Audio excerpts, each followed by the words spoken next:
두 번째는 우리 MDB 임은정 하구님 나오셔서 요한복음 1장 9절에서 12절 말씀으로 하나님의 자녀된 권세를 누리며 삽시다. 말씀 설교해 주시겠습니다.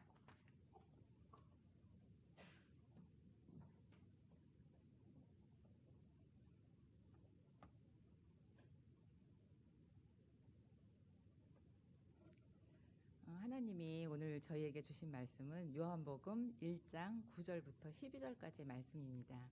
그래서 맨 끝에 있는 9절만 읽겠습니다. 영접하는 자, 그 이름을 믿는 자들에게는 하나님의 자녀가 되는 권세를 주셨으니, 하나님의 자녀가 되는 권세가 무엇인가 하고 생각해 봤습니다. 하나님의 자녀가 되는 권세는 첫째로 빛 대신 하나님을 누리고 빛 대신 하나님을 나타내는 삶입니다. 둘째로 생명이신 하나님을 누리고 생명이신 하나님을 나타내는 삶입니다. 빛 대신 하나님, 하나님은 완전한 빛이십니다. 여러분도 잘 알다시피 아담의 범죄함으로 그 이후에 우리 안에 죄가 들어와서 우리의 죄의 문제를 해결해 주시기 위해서 하나님이 직접 예수 그리스도의 몸으로 이 땅에 오셨습니다. 근데 영적으로 세상이 너무 어둡기 때문에 하나님을 알지도 못하고 보지도 못했습니다. 그래서 예수 그리스도를 영접하지도 않고 여기 말씀에 나온 것과 같이 자기 땅에 오매 자기 백성이 영접하지 않았다고 했습니다. 이렇게 예수님도 영접하지 않았을 뿐더러 이 세상 사람들은 하나님이 없다라고 말을 합니다. 근데 저희가 이제 예를 들어서 밖에서 이제 깜깜할 때 밖에 있다가 방에 들어오면은 아무것도 안 보입니다. 아무것도 안 보이기 때문에 불을 딱 켭니다. 그러면 침대도 보이고 책상도 보이고 뭐 서랍장도 보입니다. 이것은 그 방에 아무것도 없었던 것이 아니라 우리 눈이 어두워서 못 봤던 것입니다. 그 방 안에 다 있었는데 빛이 없었기 때문에 우리가 보지 못했던 겁니다. 이와 마찬가지로 영적으로 우리가 어둠에 있을 때는 우리가 누구인지 또 무슨 목적으로 사는지 또 우리가 가야 될 곳이 어떤 곳인지 우리는 알지 못합니다. 영적으로 눈이 어둡기 때문에. 근데 빛이신 하나님을 만나고 나서 여기 마태복음 5장 14절의 말씀처럼 너희는 세상의 빛이라고 말씀하셨습니다. 우리가 예수님을 영접하면 여러분이 알다시피 성령님이 우리 안에 오십니다. 성령님이 우리 안에 내주하셔서 우리를 인도해 나가십니다. 그럼 성령님은 성부, 성자, 성령님 빛이십니다.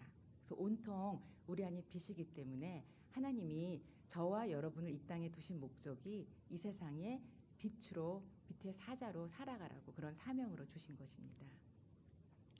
전기로 오는 이런 빛이나 태양빛은 빛을 비치는 데는 환하지만 그 이면에는 여러분이 알다시피 그림자가 생깁니다. 근데 하나님은 완전하신 빛이기 때문에 그림자도 없고 어둠이라는 하나도 없습니다.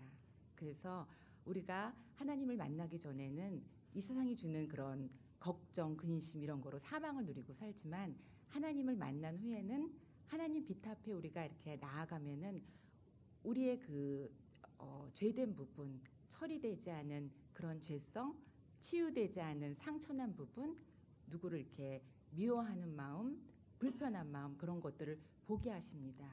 보게 하시면서 그거를 깨닫게 하시면서 말씀과 기도로 그거를 치유해 주시면서 빛을 온통 저희가 받아서 하나님의 생명을 누리게 하고 우리 안에 있는 그런 어둠과 그런 삶의 것이 도망가게 하고 어둠으로부터 죄로부터 우리가 자유함을 받습니다. 그래서 여러분들도 알다시피 우리가 사는 세상이 참 발전하고 아주 화려하고 잘 살아진 것 같고 물질 문명이 앞서가고 하지만 영적으로는 너무나도 어둡습니다. 그래서 하나님이 이렇게 어두운 곳에 빛 대신 우리들이 빛을 나타내서 빛이고 참 진리이신 그리스도를 전하러 세상으로 나가라고 하는 것이 하나님이 저와 여러분에게 주신 사명입니다. 그리고 두 번째로 하나님의 자녀된 권세를 누린다는 것은 생명이신 하나님을 누리고 생명이신 하나님을 나타내는 삶입니다. 요한복음 1장 4절에 보면 그 안에 생명이 있었으니 이 생명은 사람들의 빛이라 하신 것처럼 하나님은 생명과 빛을 같은 것으로 말씀하고 계십니다. 이스라엘 백성이 애굽에 살 때에는 그 산물을 먹고 살았습니다. 그렇지만 출애굽해서 그 광야에서 살 때는 하나님이 내려주신 만나를 먹고 살았습니다. 이와 마찬가지로 영적인 환경도 똑같습니다. 우리가 예수님을 영접하지 않았을 때는 세상에서 오는 여러 가지 문제로 인해서 저희가 사망을 누리고 삽니다. 하지만 하나님을 만났을 때는 그러니까 하나님이 생명이시기 때문에 저희가 생명을 많이 받아가지고 그 생명의 힘으로 살아가고 있는 것입니다. 사람들이 그래서 우리가 사망에서 생명으로 하나님이 옮겨주셨습니다.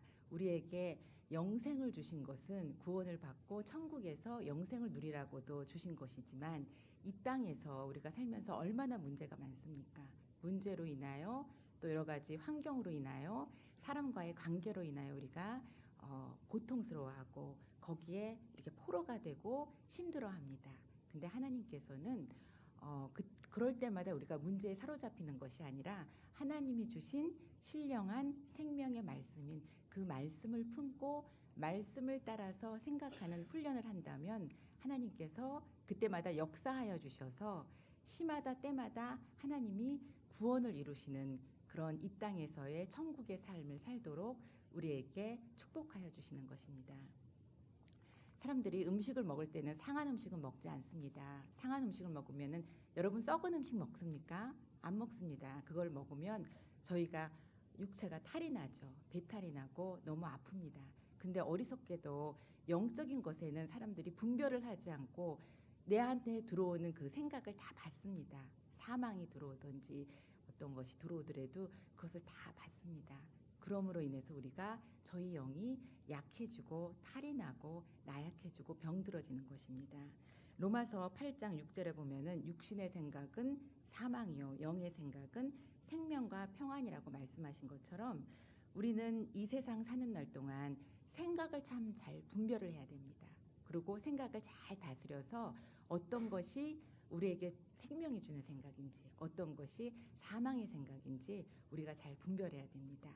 여러분이 알다시피 우리가 이렇게 걸어가는 길이 있고 자동차 길이 있습니다. 근데 생각에도 길이 있습니다. 여러분들이 생명의 길을 따라서 생명적으로 생각하는 훈련을 잘 해야 되겠습니다. 가룟 유다가 사단이 예수님을 팔려고 하는 생각을 넣어줘서 그 생각을 받아서 행동으로 옮겨서 그런 결과가 나타난 것입니다.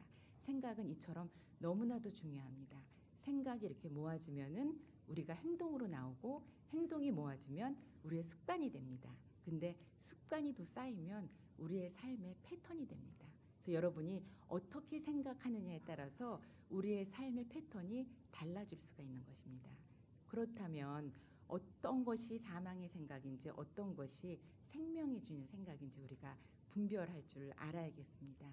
우리가 어떤 생각을 할 때 우리가 마음이 불편하고 그것 때문에 잠을 못 자겠고 아니면 누구를 이렇게 미워하는 감정이 생기고 우리 마음이 많이 여러 가지로 불편하다면 그거는 성령님이 주시는 생각이 아닙니다. 성령님이 주시는 생각은 평안입니다. 평안이고 감사한 마음이 듭니다.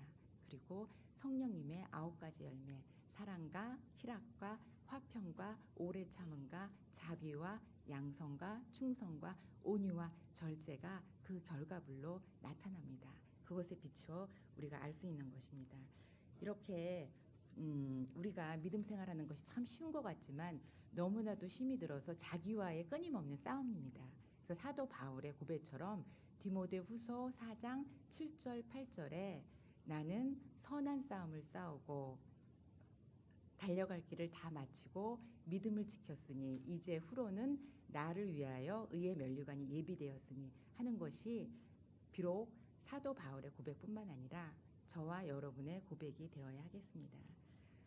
결론을 내리자면 한나라에 왕의 아들인 왕자나 공주라도 왕이 누리는 것을 다 누립니다. 좋은 곳에서 먹고 궁궐에서 먹고 왕이 먹는 음식을 먹고 그런 권세를 다 누리면서 사는데 하물며 만왕의 왕이시고 만유의 주가 되시며 세상을 창조하신 하나님의 자녀된 저와 여러분은 이 하나님의 자녀된 권세를 누리면서 살아야 되겠습니다. 이렇게 하나님 자녀된 권세를 누리는 것은 저희의 마음과 생각을 하나님 안으로 옮기는 것입니다. 저희의 그 생각을 하나님이 주시는 그 생명의 말씀을 품고 생명의 말씀을 따라서 생각하고 저희의 이 복잡한 마음, 상한 마음을 하나님 앞으로 가져가십시오. 그리고 하나님께 더 가까이 가십시오. 그래서 하나님 임재 안에 들어가면 끊임없이 부어주시는 그 빛과 생명으로 내 영혼이 살아납니다. 내 영혼이 살아남과 동시에 나의 사역지의 영적인 환경이 살아나게 됩니다. 그리고 하나님이 우리를 보내신 목적인 우리에게 맡기신 영혼들이 살아나고 그들이 그리스도의 형상을 닮아서 하나님의 자녀된 권세를 누리는 삶으로 변화될 때 그들로 인해서 하나님의 나라가 확장되는 것입니다. 끝으로 하나님이 주신 말씀 시편 27편 1절 말씀, 여호와는 나의 빛이요 나의 구원이시니 내가 누구를 두려워하리요. 여호와는 내 생명의 능력이시니 내가 누구를 무서워하리요. 이렇게 빛과 생명이 되시는 하나님의 자녀된 권세를 우리가 누림으로써 우리가 나아갈 때 우리의 사역지에서 하나님의 영광이 많이 나타나며 하나님의 역사하심이 많이 나타나는 저와 여러분이 되기를 주님의 이름으로 축복합니다.